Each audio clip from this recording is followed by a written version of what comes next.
What's up, guys? It's Jonathan with One Big Impact. Sorry I've been crying. I was looking at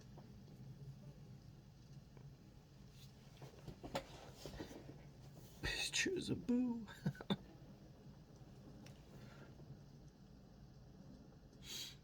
They just sneak up on me sometimes.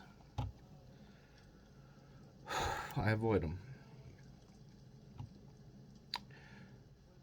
Because it hurts, you know? And what do? We avoid things that hurt.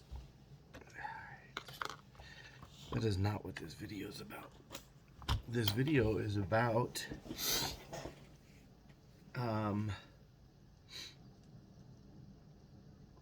the approach I have taken to get back on track with meal prep. So last week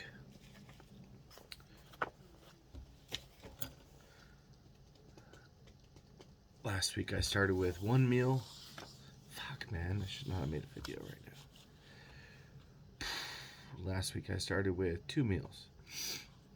And it was like one for breakfast and one for dinner. I ended up losing like 8 pounds last week, and it was just, I wasn't eating enough calories. I was just more so focused on eating when I was absolute hungry and then waiting a little longer to eat. So that worked out really well. And also, I started drinking a lot more water. A lot less Coke Zero. So I've gotten a bad habit of that. So I'm reining it in little by little. And one of the things that I think I've told you guys before is we're in this together. Like, you're not on this journey together. I'm not trying to lose a bunch of weight. Okay, I'm just trying to get myself back on track with meal prep for a couple reasons. First of all, I do want to get my weight more regulated down to 308-ish, or I mean, realistically, I want to be 299. But I'm trying to figure out which way I'm going to go with competition. If I'm going to go for one record, an All-American record in one class, or a couple records in a different class. Like, the other two would be state records. This would be an American record, and I feel like it's a little bit more prestigious. But, yeah. That being said, last week went pretty good. I didn't want to go too fast. I wanted to just take it easy. The gaps that I filled in, I'm doing like a vegan protein smoothie for breakfast. And it's not like I'm vegan or anything. It's just like some berries and some protein, because I'm using the carbohydrates from the protein and stuff like that. It's just a recipe I got, and then there's some chia seeds and flax seeds and some fucking kale, which kale is disgusting. And I overdid it the first time I did it, and I almost did not eat it again, and it was actually fine the second time. And I think it probably, if you want the recipe, just shoot me a message and or put it in the comment below that you want it, and I'll give it to you. But there is carbohydrates in it, just so you know. And I tried it again with less kale, and it worked fine. Then I made these like turkey meatball things that had like some oats in it, very little amount of oats. I think it was just using it as like a binder, and like some eggs and celery and onions. And they were pretty good.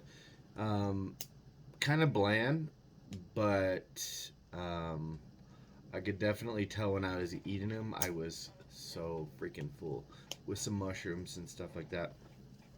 But anyway, I filled in the gaps. Yesterday I realized that it's time to get back on and keep going with it. And I'm going to switch it up this week. For breakfast, I'm going to be having some protein pancakes, and then I'm going to do like breakfast in a jar right around.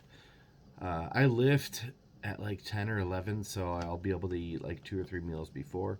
And then I'm going to do like a ham quiche and tilapia for dinner, and I'm probably going to have both of those for dinner. which might sound weird, but that's what I'm gonna do. And then I'm gonna do the shake still, probably like midday or something like that.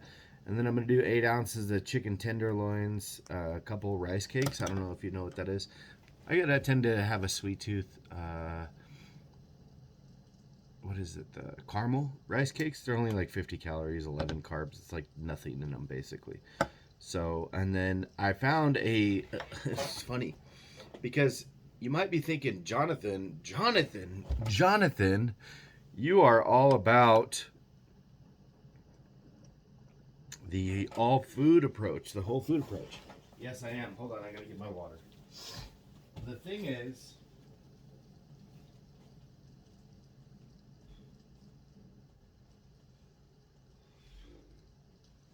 I think we all tumble, fall, and get off track and stuff like that. Since weight loss hasn't been my number one concern, I went a little too far with that. That being said, like I said, I'm reining it back in little by little. Trying not to get ahead of myself. Focusing on carrying a gallon everywhere I go. And then I found these lean cuisine. You ever get to a point in your life you're like, damn, I wish I had that. I was hiking the other day and I was like, you know what sounds so freaking good? Is a peanut butter and jelly sandwich or a bologna and cheese sandwich, because I grew up eating that stuff. And then a couple days later, I'm like, oh my gosh, I want mac and cheese. I grew up on mac and cheese. So I got some mac and cheese and I had it and it was like really good. But I was like, there's no way I can, eat this every day and then just whatever. But I could fit in my macros if I wanted to, but I'm not really trying to. But I did find, just by chance, these lean cuisine protein kick macaroni and cheese. It's like 200. I got the macros right here. 280 calories, 7 grams of fat, and 18 grams of protein, which I thought was pretty cool, and only like 36 carbs. So I'm gonna eat one of those, and then I got 8 ounces of lean beef, and that's my day. And you know what's funny is that's about 1,000 calories short of what I'm really wanting to get, but I feel like it's quite a bit of food, so I'm gonna start there and just ease into it. If that's not enough food, then I'll add some, probably maybe more protein or something like that. One thing that you guys, a lot of people out there don't maybe understand is, obviously my physique's nothing to be talked about right now, but my strength is.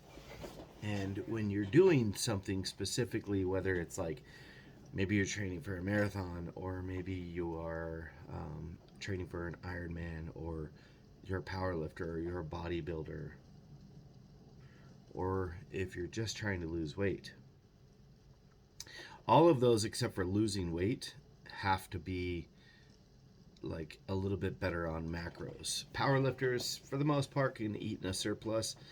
But in like a bodybuilding phase, which is the off season, which is what I just finished, the off season of powerlifting is bodybuilding, and more specifically, building the parts of the body that you want to be able to help you. So macros play a huge factor in that. And I'll be honest with my life, if I'm in a surplus as a powerlifter, I probably got most of my macros covered.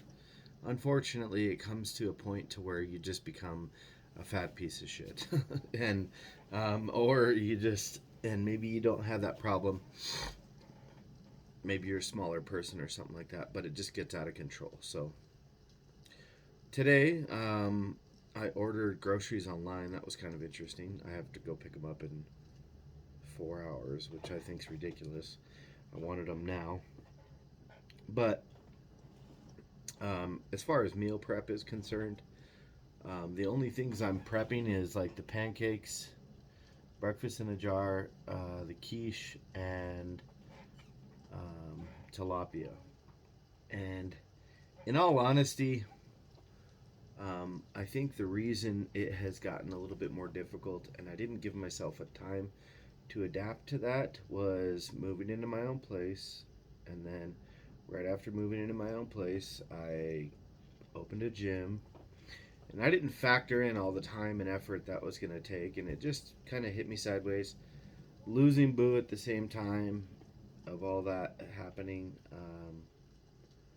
Let's just say my meal prep and food choices took a back burner to keep doing what I do without, failing or whatever. So now, um, because I want better health and stuff like that, I'm going to focus on. I have some goals. I'm not really willing to share those goals, and it's just because I want to just shut up and do it. And they're like monthly goals and stuff like that. So I just wanted to share what I was doing. If you guys um, are looking for meal plans or anything like that, or you don't understand macronutrients or something like that, ask a question in the group. Don't feel like you suck or anything like that. Don't be afraid to ask. Because if you just wander around with your finger in your ass, like, you're just going to be pissed off because 5 years is going to go by and you're going to say, oh, it's too complicated. I don't understand. Application is obviously different than knowledge. Knowledge has to meet application.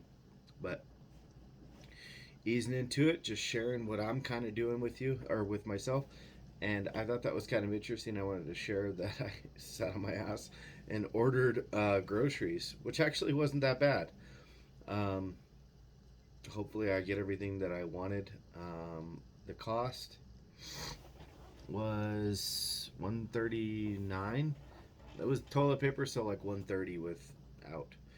And it's a lot of food. Okay, the big thing is, the bigger you are, and if you're trying to feed a sport, you end up eating a little bit more. If I was just trying to drop weight specifically, it's not a big deal. And that's the other thing too, by the way, about dropping weight. If you want to sustain muscle, you have to worry about certain macros. If you just want to lose weight and you don't care at what cost, then the only thing that matters is calories. So you could eat Subway. Subway actually has a sweet onion teriyaki 6-inch on Italian herbs and cheese.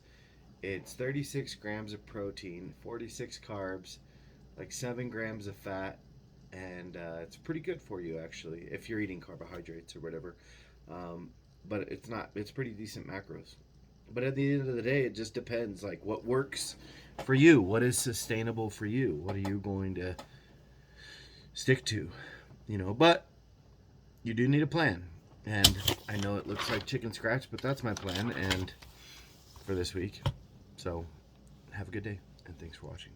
If you're new here, go check us out on Facebook. Our group is called, Healthy Living for Healthy Life.